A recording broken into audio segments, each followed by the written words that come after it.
Welcome to the program. It's a great joy and privilege for me to be with you on this program. நிகழ்ச்சிக்கு உங்களை அன்போடு கூட வரவேற்கிறேன். இந்த நிகழ்ச்சியிலே உங்களோடு கூட இணைந்திருப்பதில் மிகுந்த மகிழ்ச்சி அடைகிறேன். Let's bow our heads in prayer. நாம் தலைகளை தாழ்த்தி ஜெபிப்போம். Loving Heavenly Father, as we come around your word, speak to us through your word. உம்முடைய வார்த்தைக்கு நேராக கடந்து வருகிறோம். எங்களோடு கூட பேசும். Lord, there may be people that are going through difficult times. ஆண்டவரே, உம்முடைய ஜனங்கள் கடினமான நேரங்களில் போகிற சமயத்தில் May your word minister to them under their situations. In Jesus' precious name. Amen. ஆண்டவரே, உம்முடைய வார்த்தையானது அவர்களுக்கு ஊழியம் செய்யட்டும், உற்சாகப்படுத்தட்டும். இயேசுவின் நாமத்தில் பிதாவே, ஆமென். We're going to look from Psalm 42 verses 1 to 11. இந்த நாளிலே நாம் சங்கீதத்தின் புஸ்தகம் 42ஆம் சங்கீதம் 1ஆம் வசனம் முதற்கொண்டு 12ஆம் வசனம் வரையில். As the deer pants for the water brooks, so pants my soul for you, O God. My soul thirsts for God, for the living God. When shall I come and appear before God? My tears have been my food day and night, while they continually say to me, where is your God? When I remember these things, I pour out my soul within me, for I used to go with a multitude. I went with them to the house of God, with a voice of joy and praise, with a multitude that kept a pilgrim feast. Why are you cast down, O my soul? And why are you disquieted within me? Hope in God, for I shall yet praise him for the help of his countenance. O my God, my soul is cast down within me. Therefore, I will remember you from the land of the Jordan, and from the heights of Hermon, from the hill Mizar. Deep calls unto deep at the noise of your waterfalls. All your waves and billows have gone over me. The Lord will command his loving kindness in the daytime, and in the night his song shall be with me, a prayer to the God of my life. I will say to God, my rock, why have you forgotten me?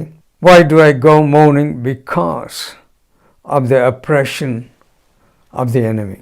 As with the breaking of my bones, my enemies reproach me, while they say to me all day long, where is your God?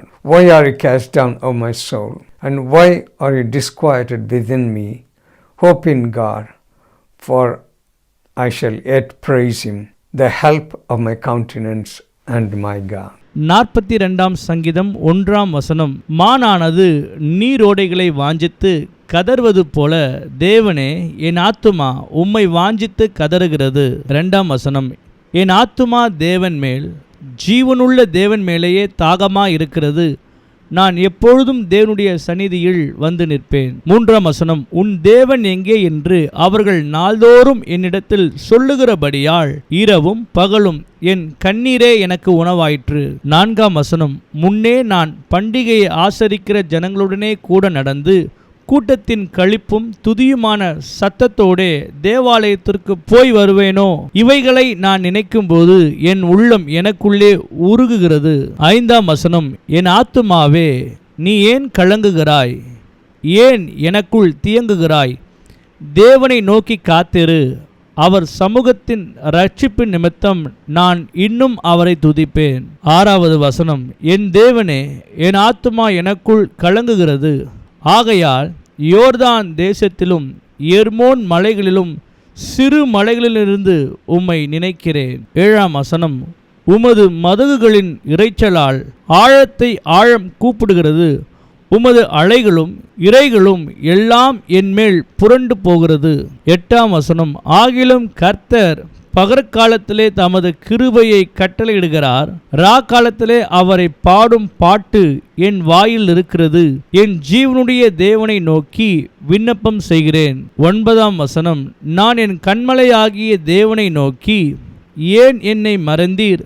சத்துருவினால் ஒடுக்கப்பட்டு நான் ஏன் துக்கத்துடனே திரிய வேண்டும் என்று சொல்லுகிறேன். 10ஆம் வசனம். உன் தேவன் எங்கே என்று என் சத்துருக்கள் நாள்தோறும் என்னுடனே சொல்லி என்னை நிந்திப்பது என் எலும்புகளை குத்துகிறது போல் இருக்கிறது. 11ஆம் வசனம், என் ஆத்துமாவே நீ ஏன் கலங்குகிறாய், ஏன் எனக்குள் தியங்குகிறாய், தேவனை நோக்கி காத்திரு, என் முகத்திற்கு ரட்சிப்பும் என் தேவனுமாய் இருக்கிறவரை நான் இன்னும் துதிப்பேன். You know, this book of Psalms has 150 Psalms. It is divided into 5 books. மொத்தம் சங்கீதத்தின் புஸ்தகம் 150 இருக்கிறது. அதிலே 5 பகுதிகளாய் பிரித்திருக்கிறார்கள். This psalm we are looking at is from book 2, and this is the first psalm from that book. இரண்டாம் பாகத்தின் இதுதான் முதலாம் சங்கீதமாக இருக்கிறது. Psalms is the original song book of Israel. சங்கீதம் புஸ்தகம் என்பது அது இஸ்ரவேல் ஜனங்களுடைய புஸ்தகமாய் காணப்படுகிறது. You know, the title says here, to the chief musician, a contemplation of the sons of Korah. கோராகின் புத்திரருக்கு ஒப்புவிக்கப்படுகிற மக்கீஷின் சங்கீதம் என்று இது ஆரம்பத்திலே பார்க்கிறோம். In other translations it says Mashkal for the sons of Korah. மொழிபெயர்ப்பிலே பார்க்கும்போது மக்கீஷ் கோராகின் புத்திரர்கள் என்று குறிப்பிடப்பட்டிருக்கிறது. It's a Hebrew word, Mashkal, that means instruction. Quiche என்று சொல்லும் பொழுது அது எபிரேய பதமாக இருக்கிறது. அதனுடைய அர்த்தம் என்னவென்றால் அறிவுறுத்தல் ஆகும். This psalm is an instructive psalm. இந்த சங்கீத புஸ்தகமானது அறிவுறுத்தலின் சங்கீதமாய் காணப்படுகிறது. You know, when you want to remember something important, you put music to it and then you can remember it easily. எந்த ஒரு காரியத்தை நீங்கள் நினைவு கூற வேண்டும் என்றால் அதற்கு ஒரு இசையை கொடுப்பீர்கள் என்றால் அதை நீங்கள் எளிதில் நினைவு கூற முடியும். Here it says, to the chief musician, a contemplation of the sons of Korah. கோராகின் புத்திரர்களுக்கு என்று சொல்லி அவர்களுக்கு ஒப்புவிக்கப்பட்ட ஒரு சங்கீதமாக இது காணப்படுகிறது. We're going to look at who are the sons of Korah. நாம் நினைவு கொள்ள வேண்டும், யார் இந்த கோராகின் புத்திரர்கள். Actually, this psalm gives instruction to help in distress. உபத்திரவத்தில் மத்தியில் இருக்கிறவர்களுக்கு உதவி செய்யும்படியாக இந்த சங்கீத புஸ்தகம் எழுதப்பட்டிருக்கிறது. Bible scholars say வேதாகம பண்டிதர்கள் சொல்கிறார்கள், they are not sure whether it was written by the sons of Korah or whether it was written for them. வேதாக வல்லுநர்கள் சொல்லுகிறார்கள், இது கோராகின் புத்திரர்களாகவோ அல்லது அவர்களுக்கு எழுதப்பட்டதோ என்று தெரியவில்லை என்கிறார்கள். Who is Korah? யார் கோராகு? They rebelled against Moses and Aaron. மோசேயும் ஆரோனையும் எதிர்த்தவர்களாய் இவர்கள் காணப்படுகிறார்கள். God was very displeased with them. அவர்களோடு கூட கர்த்தர் சந்தோஷமாய் இருக்கவில்லை. They rebelled against the leadership of Moses and Aaron. மோசே மற்றும் ஆரோனுடைய தலைமைத்துவத்திற்கு அவர்கள் விரோதமாய் இருந்தார்கள். This is found in Numbers chapter 16. என்னாகமத்தின் புஸ்தகம் 16ஆம் அதிகாரத்திலே இந்த காரியத்தை நாம் படிக்கிறோம். As a result of their rebellion, Moses meets them in their tent. அவர்களுடைய விரோதத்தின் நிமித்தமாக மோசே தீர்க்கதரிசியானவர் அவர்களை கூடாரத்திலே சந்திக்கிறார். Korah, Dathan and Abiram stood in front of their tents with their families.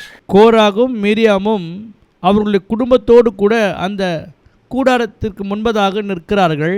The earth opened and swallowed them up. பூமியானது தன் வாயை திறந்து இவர்களை விழுங்கியது.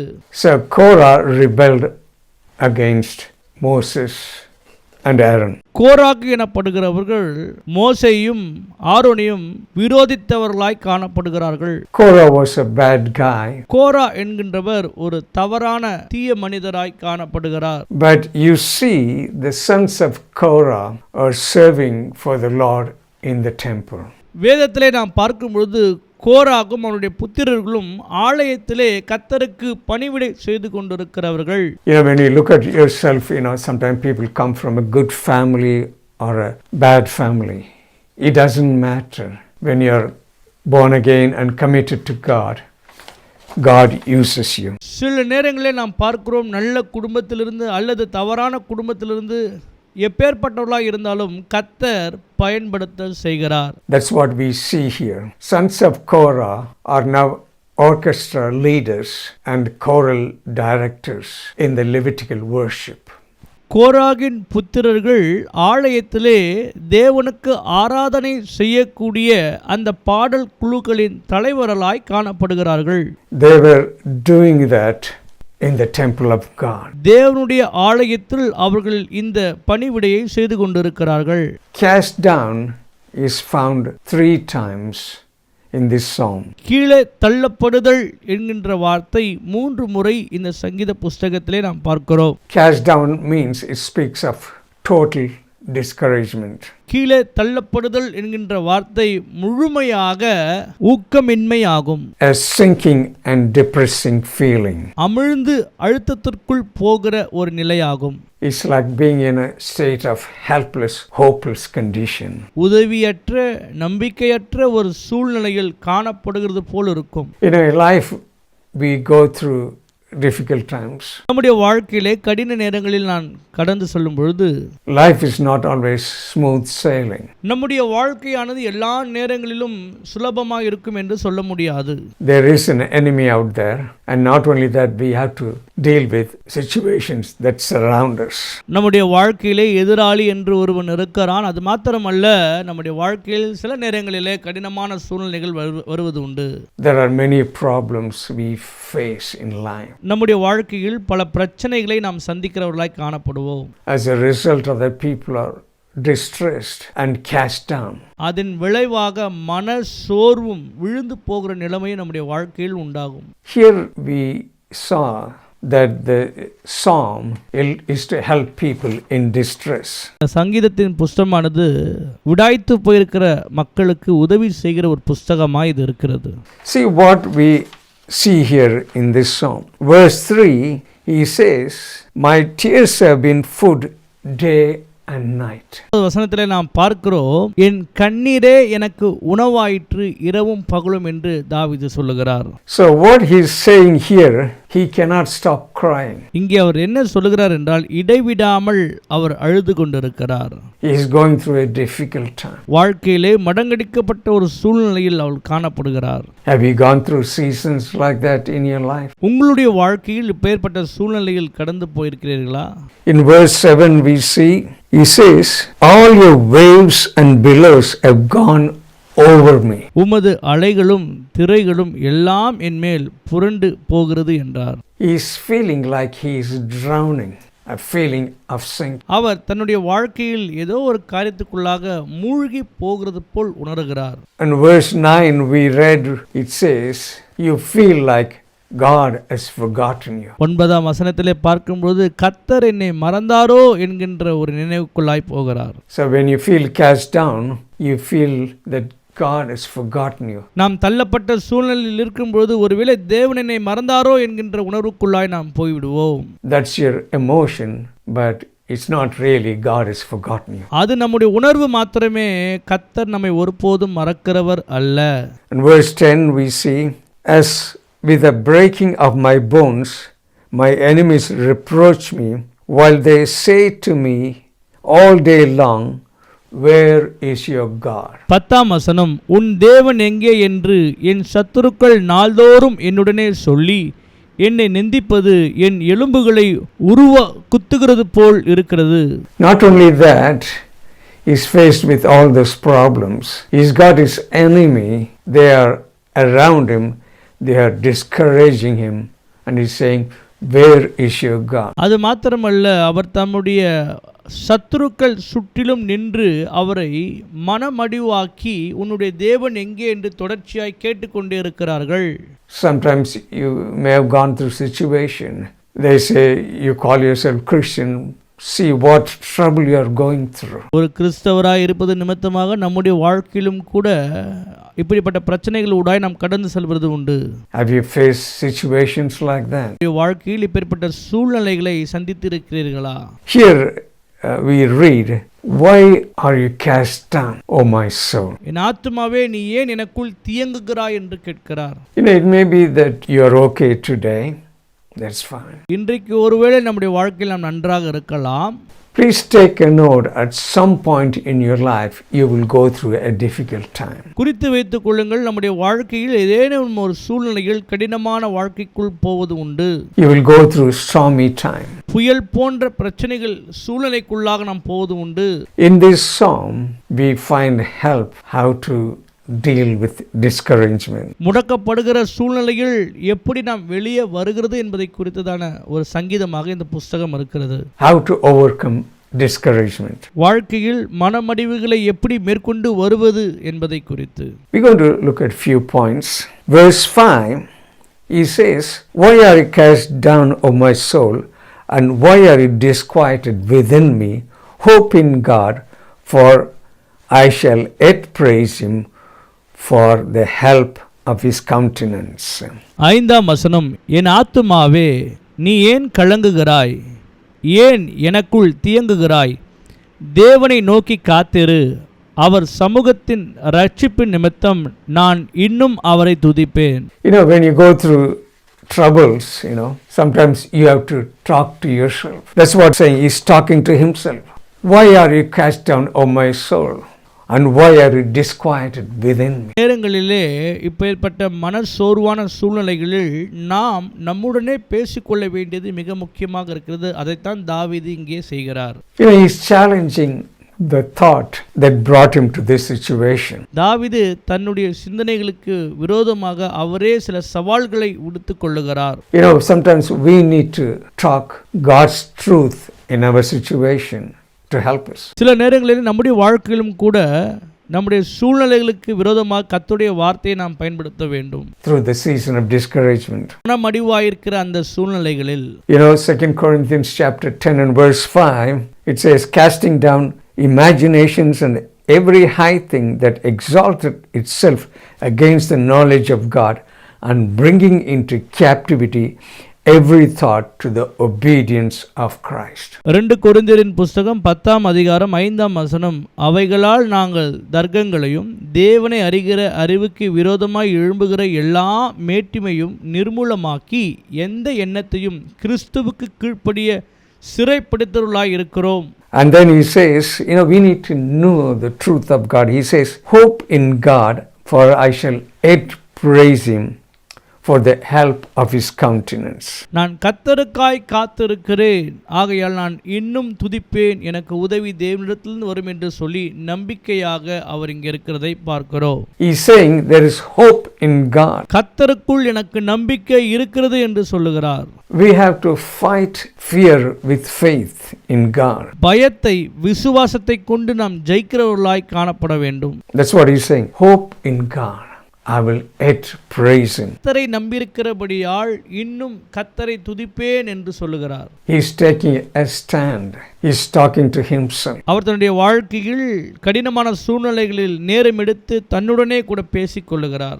Galatians chapter 6 and verse 9, "Let us not be weary in well doing, for in due season we shall reap if we faint not." கலாத்தியருக்கு எழுதின நிருபம் 6ஆம் அதிகாரம் 9ஆம் வசனம், நன்மை செய்கிறதில் சோர்ந்து போகாமல் இருப்போமாக, நாம் தளர்ந்து போகாதிருந்தால் ஏற்ற காலத்தில் அறுப்போம். Second point I want to look at is he's remembering some of the good times to help him overcome this season in his life. அவருடைய வாழ்க்கையில் நடந்த நல்ல காரியங்களை நினைவு கூறுகிறார், எப்படியெல்லாம் கர்த்தர் எனக்கு உதவி செய்தார் என்று சொல்லி. He's going through discouragement, but he's remembering the good times. We read it in verse 4. He says, "When I remember these things, pour out my soul within me. For I used to go with the multitude. I went with them to the house of God, with a voice of joy and praise, with a multitude that kept a pilgrim feast." 4ஆம் வசனம், முன்னே நான் பண்டிகையை ஆசரிக்கிற ஜனங்களுடனே கூட நடந்து கூட்டத்தின் களிப்பும் துதியுமான சத்தத்தோடே தேவாலயத்திற்கு போய் வருவேனோ, இவைகளை நான் நினைக்கும் போது என் உள்ளம் எனக்குள்ளே உருகுகிறது. What is saying here, that he went to the temple of God with multitude, with joy and praise, and he kept the feast of God. பண்டிகை நாட்களிலே திரளான கூட்டங்களாய் இணைந்து தேவனுடைய ஆலயத்திலே போய் அங்கே பாடி மகிழ்ந்து கொண்டாடுகிறதை அவர் நினைவு கூறுகிறார். He is trying to help himself by remembering the good times. தன்னுடைய வாழ்க்கையில் நடந்த இப்பேற்பட்ட நல்ல நிகழ்வுகளை நினைவு கூர்ந்து தன்னைத்தானே தேற்றிக் கொள்ளுகிறார். In the same way, you need to remember those times. You've been at the church, you've been in fellowship with people. நாமும் கூட நம்முடைய வாழ்க்கையில் கடினமான சூழ்நிலைகள் போய்கொண்டிருக்கிற அந்த நேரத்தில் நமக்கு நேரிட்ட நல்ல நிகழ்வுகளை நினைவு கொள்ள வேண்டும். Fellowshipping with people is very essential. மக்களோடு கூட நாம் ஐக்கியத்திலே இருப்பது மிக முக்கியமான ஒன்று. Psalm 122 and verse 1 it says, I was glad when they said to me, let us go into the house of the Lord. 122 சங்கீதம் 1ஆம் வசனம், கர்த்தருடைய ஆலயத்திற்கு போவோம் வாருங்கள் என்று எனக்கு அவர்கள் சொன்னபொழுது மகிழ்ச்சியாயிருந்தேன். He's not only remembering people and the good times, he remembers God. நல்ல நிகழ்வுகளையும் மக்களையும் மாத்திரம் நினைவு கொள்ளவில்லை, அவர் பிரதானமாக கர்த்தரை நினைவில் கொண்டார். In verse 6 he says, therefore I'll remember you from the land of Jordan, from the heights of Hermon, from the hill Mizar. 6வது வசனம், என் தேவனே, என் ஆத்துமா எனக்குள் கலங்குகிறது, ஆகையால் யோர்தான் தேசத்திலும் எர்மோன் மலைகளிலும் சிறு மலைகளிலிருந்து உம்மை நினைக்கிறேன். Hermon is the highest peak in Israel. Israel தேசத்திலே எர்மோன் மலையானது மிகவும் உயரமான ஒன்றாய் காணப்பட்டது. And hill Mizar is the smallest hill. What he is saying here is, மற்றும் அதிலே நாம் பார்க்கும்போது சிறு மலை என்றும் குறிப்பிடப்பட்டிருக்கிறது. when I am at the highest peak or the lowest hill, God is still with me. நான் உயரமான மலையிலே இருந்தாலும் சிறு மலையில் இருந்தாலும் தேவன் என்னோடு கூட இருக்கிறார் என்று உறுதிப்படுத்திக் கொள்ளுகிறார். I'm going to meet with God there. That's how he is encouraging himself. நான் தேவனை சந்திப்பேன் என்று சொல்லி தனக்குத்தானே உற்சாகப்படுத்திக் கொள்ளுகிறார். And then he prays to God in verses 8 and 9. The Lord will command his loving kindness in the daytime, and in the night time his song shall be with me, a prayer to the God of my life. I will say to God my rock, why have you forgotten me?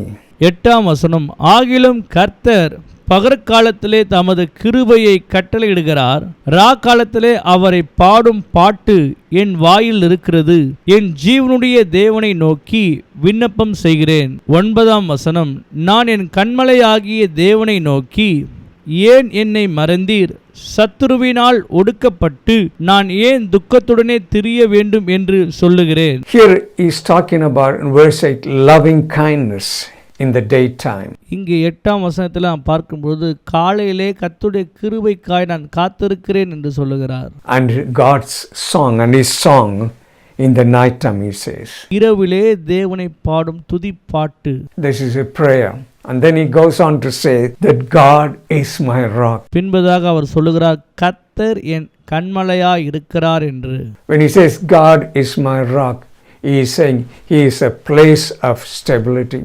He is a place of strength and he is a place of security. கர்த்தர் என்னுடைய கண்மலை என்று சொல்லும் பொழுது நிலையாய் கர்த்தர் எனக்கு இருக்கிறவர், என்னுடைய பெலனாகிய கர்த்தர் எப்போதும் எனக்கு அவர்தான் துணை பாதுகாப்பு என்று சொல்லுகிறார். He is saying these things in order to overcome his difficult time. இப்படியெல்லாம் விசுவாச வார்த்தைகளை சொல்லி தன்னுடைய கடினமான சூழ்நிலையை கடக்க விரும்புகிறார். Finally, கடைசியாக we see in verses 1 and 2, as the deer pants for the water brooks, so pants my soul for you, O God. My soul thirsts for God, for the living God. When shall I come and appear before God? 42ஆம் சங்கீதம் 1ஆம் வசனம், மானானது நீரோடைகளை வாஞ்சித்து கதறுவது போல தேவனே என் ஆத்துமா உம்மை வாஞ்சித்து கதறுகிறது. 2ஆம் வசனம், என் ஆத்துமா தேவன் மேல் ஜீவனுள்ள தேவன் மேலேயே தாகமா இருக்கிறது. நான் எப்பொழுதும் தேவனுடைய சந்நிதியில் வந்து நிற்பேன். He's not mentioning his problem here. அவருடைய வாழ்க்கையில் தன்னுடைய பிரச்சனைகளை இங்கே அவர் பதிவு செய்யவில்லை. He's asking more and more of God. அவர் இன்னும் அதிகமாய் கர்த்தரை நோக்கி கூப்பிடுகிறார். He is thirsty for God. As the deer pants for the water, I long for you, God. மானானது நீரோடை வாஞ்சிப்பது போல தேவனே உம்மேல் என் ஆத்துமா தாகமாய் இருக்கிறது என்று சொல்லுகிறார். And he's saying, my soul thirsts for God, for the living God. என்னுடைய ஆத்துமா ஜீவனுள்ள தேவன் பேரிலே தாகமாய் இருக்கிறது என்று சொல்லுகிறார். As we close, when we cry to him, he will refresh us with more of his presence. முடிவு செய்வதற்கு முன்பதாக நாம் தேவ சமூகத்திலே காத்திருந்து கெஞ்சி கதறும் பொழுது அவர் தம்முடைய பிரசன்னத்தினால் நம்மை நிறைக்கிறவராய் காணப்படுவார். பிரியமானவர்களே, Maybe you are going through a difficult time. ஒருவேளை நீங்கள் கடினமான சூழ்நிலைகள் ஊடாய் கடந்து சென்று கொண்டிருக்கலாம். Maybe you are feeling like you are sinking. ஒருவேளை நீங்கள் ஏதோ மூழ்கடிக்கப்படுகிறது போல் உணரலாம். Maybe you are feeling like there is hopeless and helpless situation. ஒருவேளை உங்களுடைய வாழ்க்கையிலே நம்பிக்கையற்ற உதவியற்ற ஒரு சூழ்நிலையில் நீங்கள் இருக்கலாம்.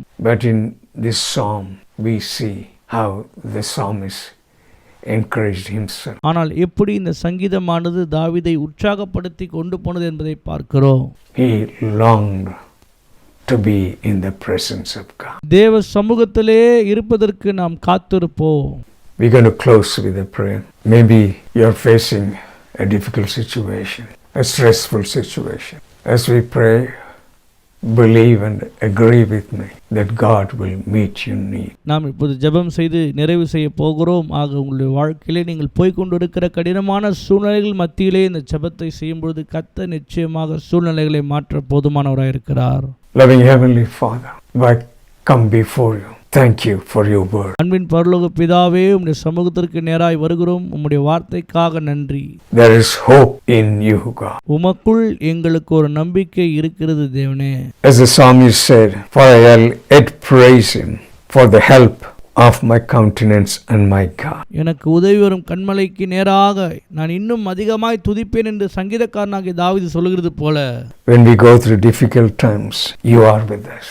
Lord, I pray at this moment that you will minister to each and every one of us. கடினமான பாதையில் சென்று கொண்டிருக்கிற உம்முடைய பிள்ளைகள் ஒவ்வொருவருக்கும் கர்த்தருடைய வார்த்தையான இந்த வேளையிலே ஊழியம் செய்கிறதுக்காக நன்றி செலுத்துகிறோம். Meet every need. Set them free and send them necessary help, because you are our rock, you are our security and our safety. In Jesus' mighty name, amen. ஆண்டவரே, உம்முடைய ஜனங்களுடைய வாழ்க்கையில் இப்பொழுது காணப்படுகிற அனைத்து தேவைகளையும் நீர் சந்திக்கும்படியாக ஜெபிக்கிறோம். ஏனென்றால் நீரே எங்களுடைய கண்மலை, எங்களுடைய கோட்டை, எங்களுடைய பாதுகாப்பு, எங்களுடைய அரணாய் நீர் இருக்கிறீர். எல்லாவற்றையும் உம்முடைய ஜனங்களுக்காக செய்து முடிக்கிறதுக்காக நன்றி. இயேசுவின் நாமத்தில் பிதாவே, ஆமென். God bless you and we'll see you in the next program. கர்த்தர் உங்களை ஆசீர்வதிப்பாராக. அடுத்த நிகழ்ச்சியிலே உங்களை சந்திக்கிறேன்.